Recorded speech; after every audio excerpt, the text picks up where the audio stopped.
Thank you.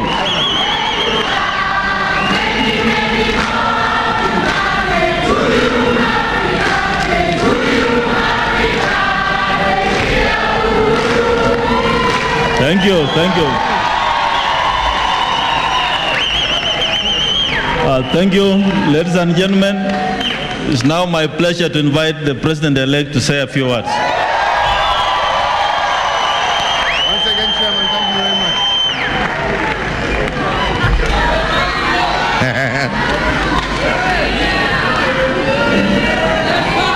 Nashukuru kipeo, asanti. Asanteni sana. Once again, as you all know, I have been here before. Hopefully this is for the last time. Fellow Kenyans, let me say that today, tuketi,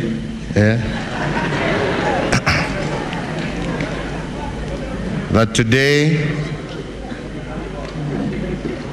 I as a Kenyan celebrate our resilience as a nation, but I also celebrate our resilience and the resilience of our democracy, the resilience of our people, and also the resilience of our institutions. Any other country experiencing the turns and twists of our recent electoral process would have burst asunder. But our Kenyan resilience will not tire.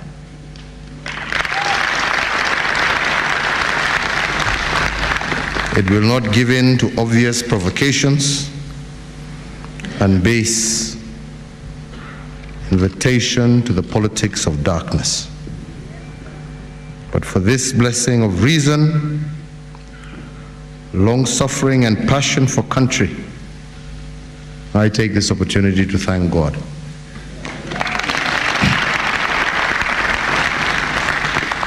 He has brought us thus far, and He will give us victory over darkness. On the 8th of August, and I will not tire to say so, Kenyans woke up early and peacefully to vote. And on that date, they voted me, their president, without a doubt.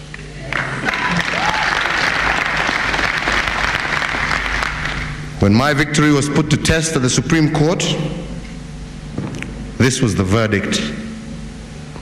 The court did not challenge my overwhelming mandate of 54%. The numbers were never questioned. What the court questioned was the process of declaring my victory. And because the court did not question my victory, they, by extension, with their ruling, validated my 54% numbers. And herein began a political paradox. In spite of this paradox, I had to make a very painful decision. For the choice for me was to resist the paradox and insist on my valid victory, or to submit myself to the rule of law. This was a very difficult and painful decision, but I had to make it. But in that, and in my own reflections, I was reminded that the law is greater than me. Indeed, it is greater than any individual.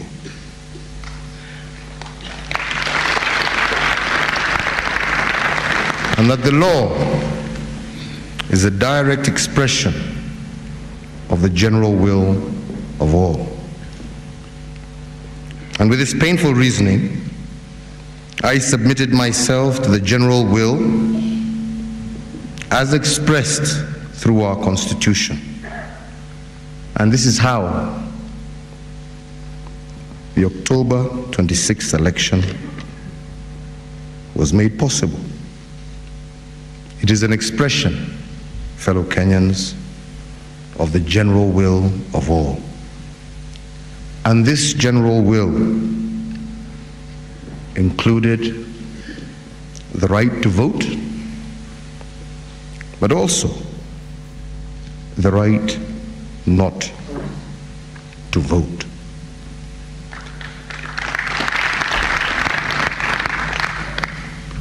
The road to October 26th was not easy. Indeed, our own parliament, comprising our Senate and National Assembly, as the lawmaking organ of our nation, took the legislative critique by the Supreme Court seriously, and they embarked to correct the legislative challenges to our election laws. But when the bill was brought to me for signature as president, I was also compelled by my own conscience to go back to the origins of law. If an act of parliament is a direct expression of the will of the people, are the people happy with the law? Some, including some in this room, argued that I was changing the rules of engagement halfway through the game. Others argued that to change the electoral law ahead of the 26th election was to privilege myself over the other competitors. And because the law must be founded on reasoned national consensus, I listened to these voices and I did not sign that new bill into law. Fellow Kenyans, the rule of good law does not discriminate. It gives us the right to act and the right not to act, the right to vote, and equally, the right not to vote. But it gives us another fundamental condition. It gives us the opportunity to choose and impose on us the results of choice. Fellow Kenyans, despite the fact that my major competitor went to court demanding that the presidential election be nullified and was actually granted his pleading and an annulment, he chose to ignore the rest of the ruling, which ordered a fresh election in 60 days, conducted by none other than the Independent Electoral and Boundaries Commission as constituted. Therefore, he ultimately chose to abandon the fresh poll. I say this: you cannot choose the opportunity to exercise a right and therefore and thereafter abscond from the consequences of that choice.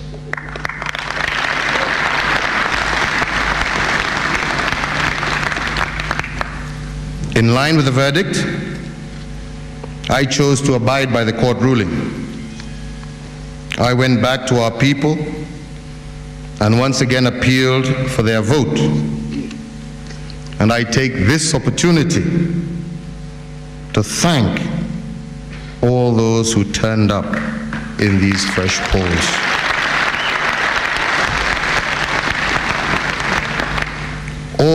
those who turned up despite violent intimidation and witchcraft.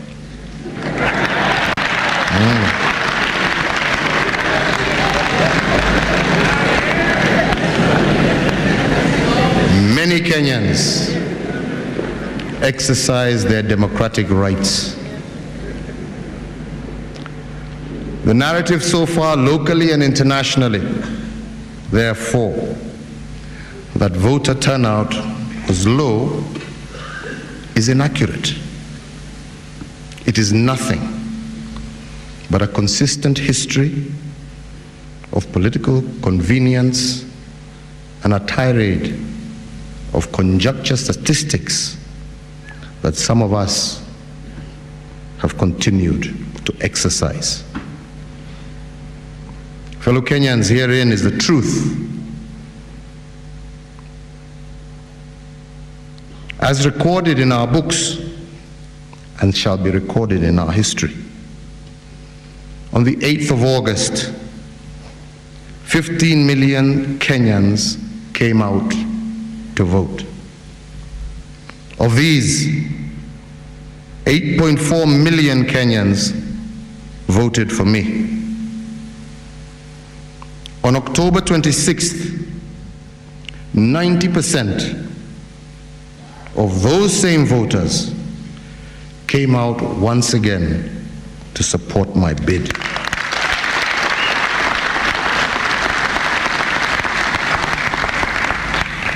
This was nothing more than a revalidation of their general will, a statement of their national intent in support of myself and in support of our Jubilee government, which was their choice. And all of this was done within the confines of the rule of law and our constitutional imperatives. For those who voted for me and Jubilee, by way of revalidating our August 8th victory, today I thank you.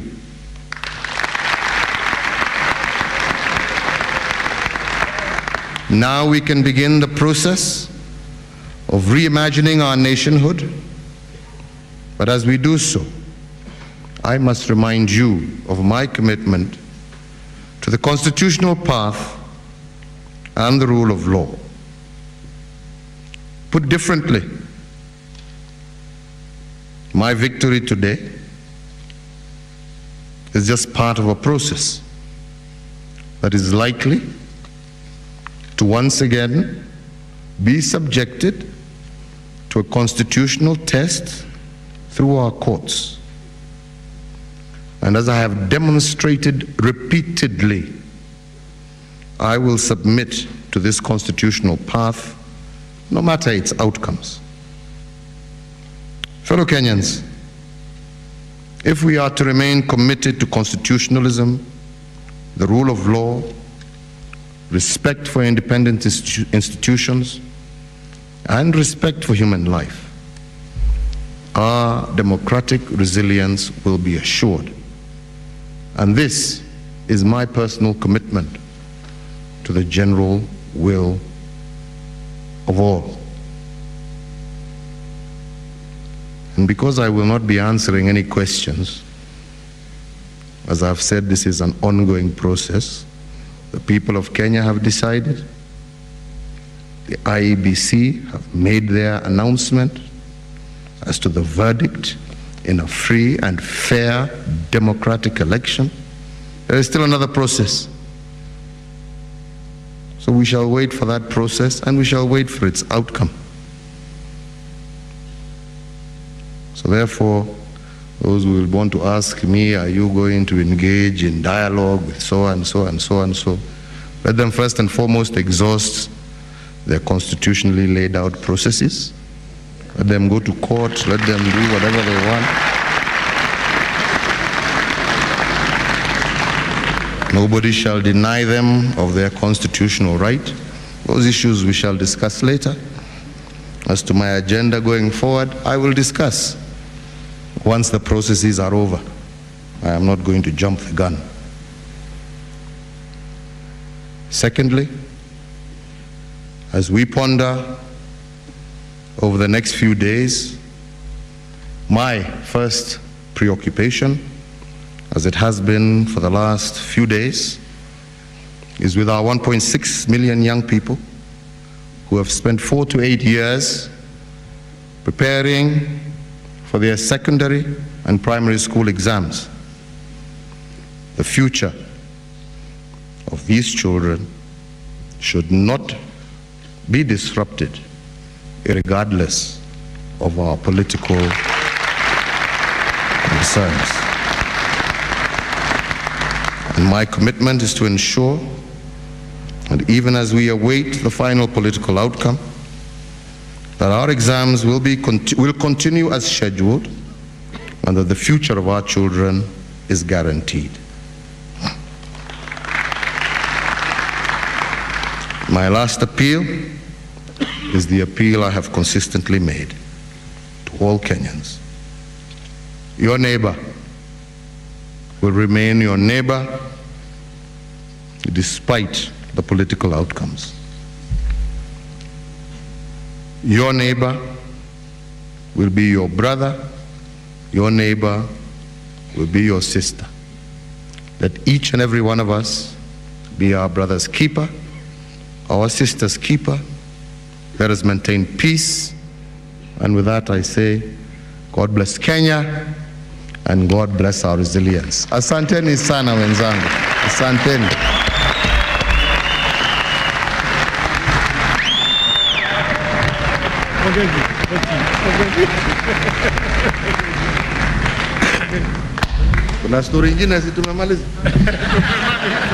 Can we please have our national anthem, if we can stand up for that?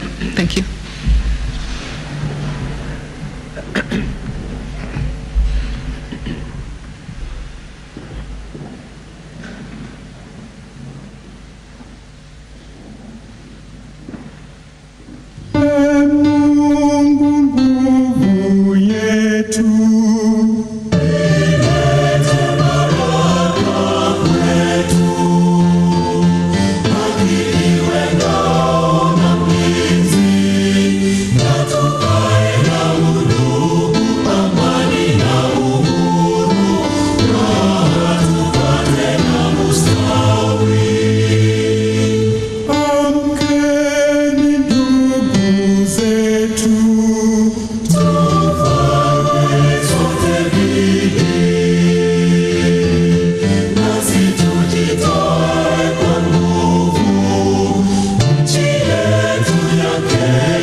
Right, exactly 80 days after President Kenyatta was declared president-elect, after the